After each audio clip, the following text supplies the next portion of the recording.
Las inglesas fueron determinantes en el colofón de lo que fue la revolución porque permitió que se generasen las milicias criollas, ¿sí? Ya que España no estaba en condiciones de defender a su colonia. Eso fue determinante. ¿Por qué?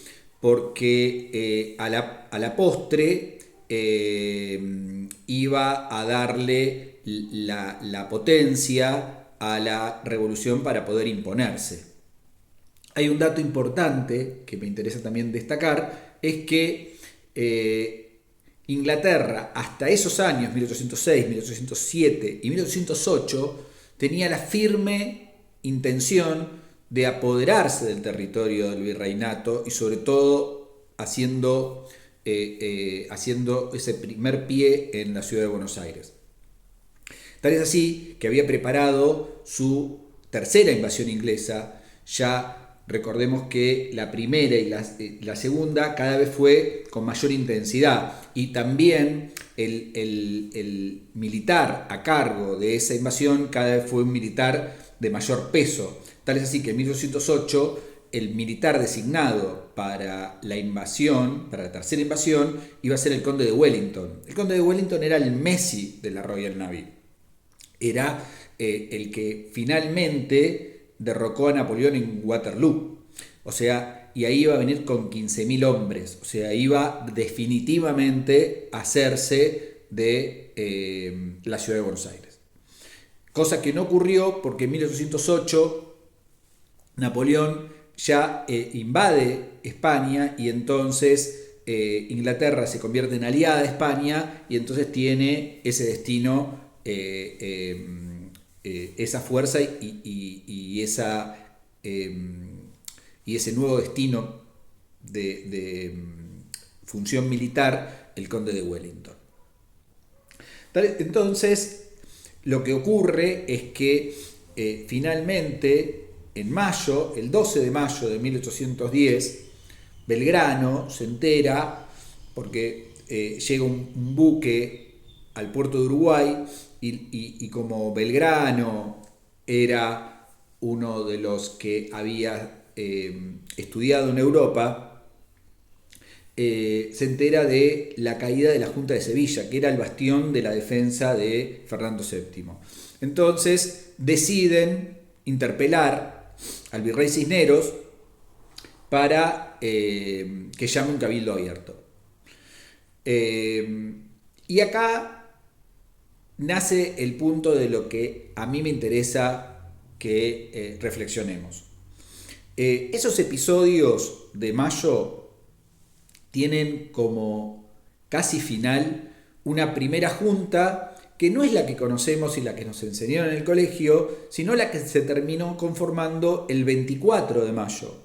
Y esa junta del 24 de mayo estaba presidida por el mismo virrey Cisneros, al cual ya no se lo llamaría más virrey, sino que se lo llamaría presidente de esa primera junta. Entonces mi primera pregunta es, eso no era una revolución, eso era un cambio del statu quo que había en ese momento. Era de alguna manera acompañar el proceso que se estaba dando y que conocíamos por la llegada de la información de lo que había ocurrido en enero de 1810 en España. El verdadero espíritu de la revolución entonces, y el verdadero simiente de lo que es la Argentina que conocemos hoy, estuvo dado por un grupo de hombres de ese proceso de mayo.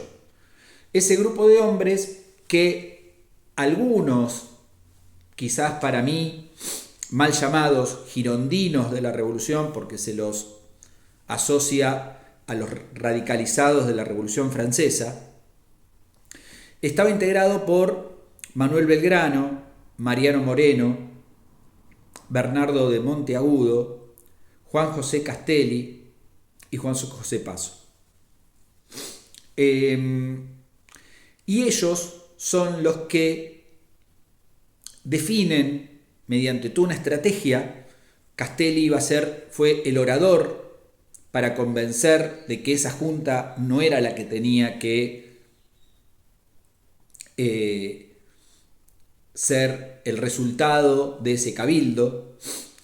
Belgrano, de alguna manera, era la interfaz con la plaza en la que iba a estar French y Beruti controlándola e iba a brindar una señal en el caso de que la oratoria de Castelli no prosperase.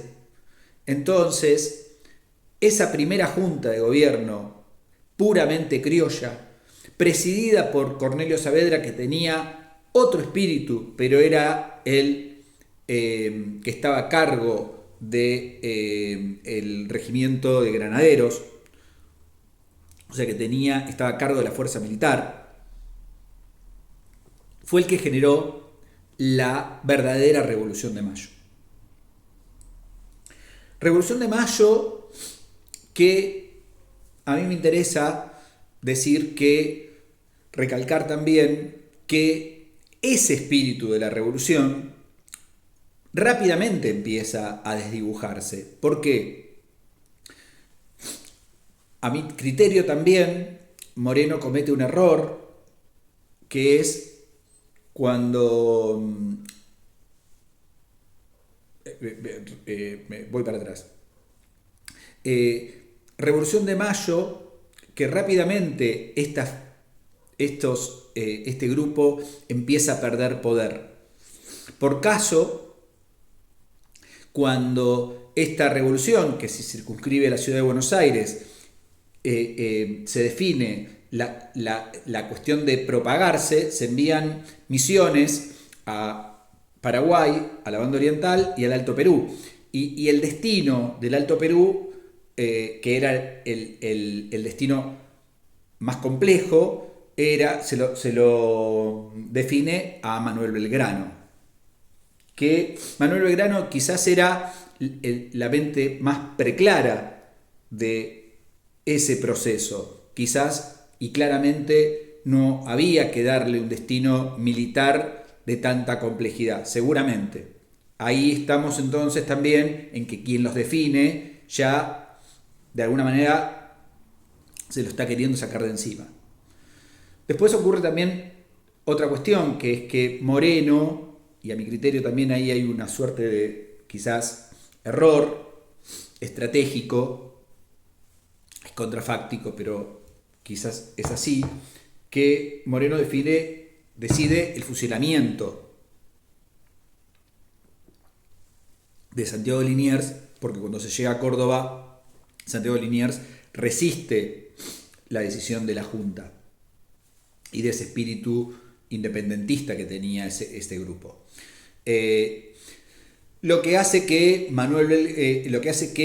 se le diese el destino diplomático, posiblemente con el fin de ir a conseguir armamento, a Mariano Moreno para ir a Inglaterra, y Mariano Moreno en ese viaje va a ser el último viaje que realice, y a la altura de Río de Janeiro fallece y es arrojado al mar envuelto en una bandera británica.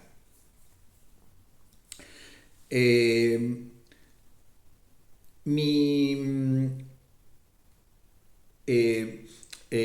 deseo es entender que ese verdadero espíritu revolucionario de Mayo, de ese grupo, termina al 20 de junio de 1820, el momento en que muere Belgrano, prácticamente desdibujado, prácticamente destruido, porque en 1811 fallece Mariano Moreno, como recién dijimos. En 1812 muere Juan José Castelli, el orador de la Revolución, a causa de un cáncer de lengua, y en 1820 muere Manuel Belgrano. Bernardo de Monteagudo muere unos años después, también asesinado.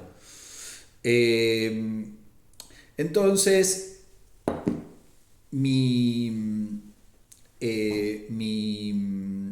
razonamiento forzado es que este objetivo de la revolución fue buscado y alcanzado por una facción de esa primera junta y por una facción de los actores de los episodios de Mayo.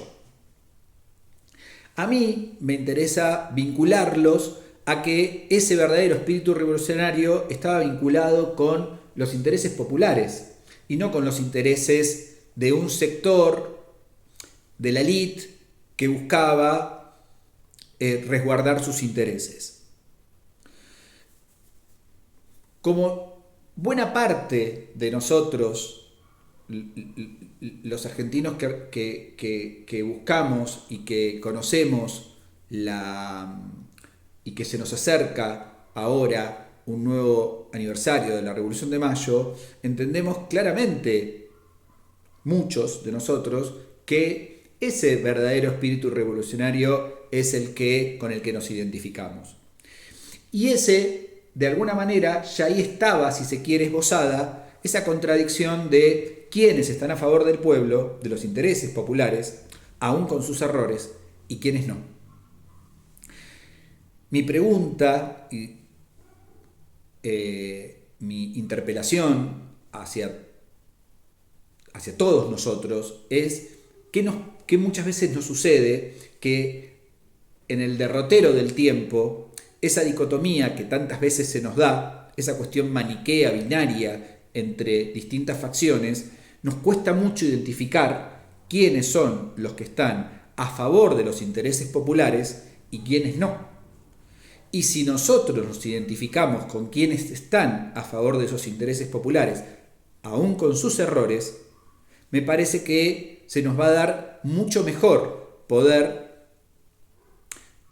identificar, nuevamente utilizo el mismo verbo, quiénes son la facción, el sector en donde nosotros tenemos que entender que son aquellos que están propiciando, ¿sí?, una respuesta a el grueso de el pueblo argentino y no que defiende los intereses de una facción. Ese es, de alguna manera, forzada, como dije al principio, el espíritu de tratar de ayudarnos a buscar herramientas, quizás la de Mayo pueda ser una, que nos permitan clarificar, revelar, dar información y ordenarnos para poder conocer más y que la historia no se vuelva a repetir. Les mando un abrazo, muchas gracias, hasta siempre.